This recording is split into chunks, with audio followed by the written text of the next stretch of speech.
In this video, we'll be talking about Earth's moon. This is one of the more fascinating topics, in my opinion, because the moon is an object that we take for granted. It's usually visible each night, and it is a location in our solar system that human beings have actually set foot on, and it represents another space in our solar system that is unoccupied and very close to Earth. Now, the moon is Earth's only natural satellite. A natural satellite is one that has been in place before any other satellite has been put into orbit. So the satellites that we depend on for our cell phones and DirecTV, those are artificial. The moon is a natural satellite. And a satellite is an object that revolves around another planet or a planet-like object. Our moon was formed 4.5 billion years ago. The most widely accepted theory is that the Earth collided with a large planet-sized object. The ejected materials of Earth formed the moon. This is reinforced using radioactive dating of moon rocks which have been brought back from the Apollo missions, which reveal that the Earth and the moon are about the same age. In addition, when comparing moon rocks to Earth rocks, there are many similar minerals and compounds that make up moon rocks. Now, this theory is one of many theories that have been used to explain how the moon was created. But the most scientific evidence exists in reference to this collision theory. The solar system data chart gives information about each planet, the sun, and Earth's moon. When we look at that data for Earth's moon, we see the mean distance from the sun, but also from Earth, the period of revolution, rotation, eccentricity, shape of the orbit, diameter, mass, and density. The moon is the fifth largest moon in the solar system. It's about 1/8 the size of Earth, and the average distance between the Earth and the moon is about 384,000 kilometers. These images were put together to show the entirety of the moon. From Earth, we can only see around 60% of the moon's surface each month, but only 50% at any one time, because we're only seeing one side of the moon every night. That's an interesting phenomenon. It turns out that because the moon rotates as fast as it revolves, we always see the same side of the moon. We call this a synchronous rotation. The best way to demonstrate how this works is with a quick video. So in this situation, the red side of the moon represents one half and the light side represents the other.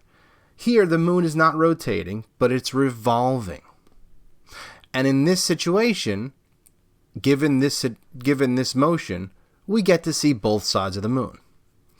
Now, if we add more rotation to the moon, let's say it rotates faster. Here, we also get to see the red side and the white side. So if the moon rotated faster than it revolved, we'd get to see both sides of the moon during the month. But what the moon actually does is that it rotates at the same rate that it revolves. You see that red side? It's always facing the Earth because it's rotating at a speed that equals its revolution. It's kind of strange, but as I said, this is called synchronous rotation. Results in two different sides of the moon. The near side is the moon side that we see. If there was ever a full moon, that's the side of the moon that you would see. A full moon is the near side. But the far side of the moon is the side of the moon that we never can see from Earth. In order to see the far side, you'd literally have to take a spaceship and go outside of the orbit of the moon and the Earth and look at the other side. Sometimes you hear it referred to as the dark side of the moon. This is a complete misconception. There is no dark side of the moon because the far side does receive just as much light as the near side. It's just that we never can see the far side of the moon from Earth. The moon here is revolving around the Earth in a orbit that is not within a flat plane. The orbit is tilted either 1 degree above or below or up to 5 degrees. So the tilt of the orbit changes. And this is important because if there was only a flat-planed revolution around the Earth, every month we'd have a lunar and solar eclipse. But we don't. Maybe that happens 2-3 times a year. That's because in order for that event, a lunar or a solar eclipse, to occur, the moon, the Earth, and the sun have to be lined up just right. And because the moon's revolution around the Earth is not in a flat plane, we never get that perfect situation often enough to have multiple eclipses during the year. Also, because the orbit is not a perfect circle, it's slightly eccentric. There are 2 terms that reference when the moon is furthest away, called apogee, and when it's closest to us, which we call perigee. The supermoon, which occurred in late September during that lunar eclipse, that was a perigee full moon.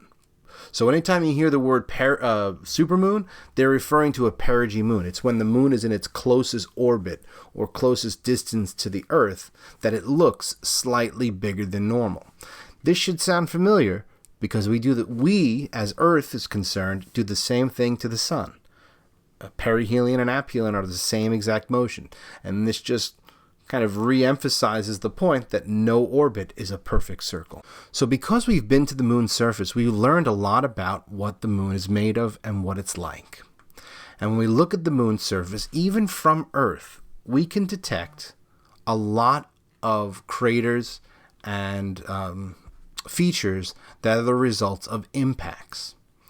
So craters, for example, are caused by impacts with asteroids or meteors, even comets. And the result is a indentation or a mark on the moon's surface that never goes away. What's really interesting about the moon is it's so small in comparison to the Earth that its gravity isn't strong enough to hold on to an atmosphere. So the moon, as a result, has no protection from incoming objects. So it constantly gets hit with different sized particles, huge meteors and asteroids, and sometimes comets that leave behind these craters. And literally what happens is when an impact happens, all the material on the moon's surface gets exploded out in all directions, and what's left behind are these craters. Now, this happens on Earth, believe it or not. The Earth is hit by things all the time. But because we have water and wind, it erodes and weathers the surface and makes these things disappear over time. But the moon doesn't have that, and as a result, you have unchanging conditions on the surface. Also, because the moon doesn't have an atmosphere, the temperature on average is 224.5 degrees Fahrenheit, which is pretty hot. It can get as high as 253 degrees in the sun, but on the opposite side, where the sun isn't shining, it can get as low as negative 243 degrees Fahrenheit. It's even colder at the poles because the moon is on a tilt. And recently they detected signs of polar ice at those really cold locations, which is really interesting if there's actually water contained in that ice on the moon. Finally, because of the moon's lack of atmosphere, if you were on the moon, this is a picture from one of the Apollo missions, called Earthrise, the sky is black. It doesn't look blue.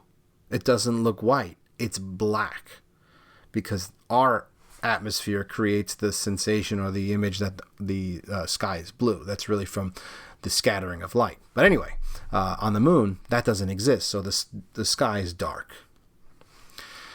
Our final moon feature are the mare. All right, these dark spaces, these dark spots across the moon. It turns out these are from lava flows. So lunar mare are the results of an ancient lava flow on the moon.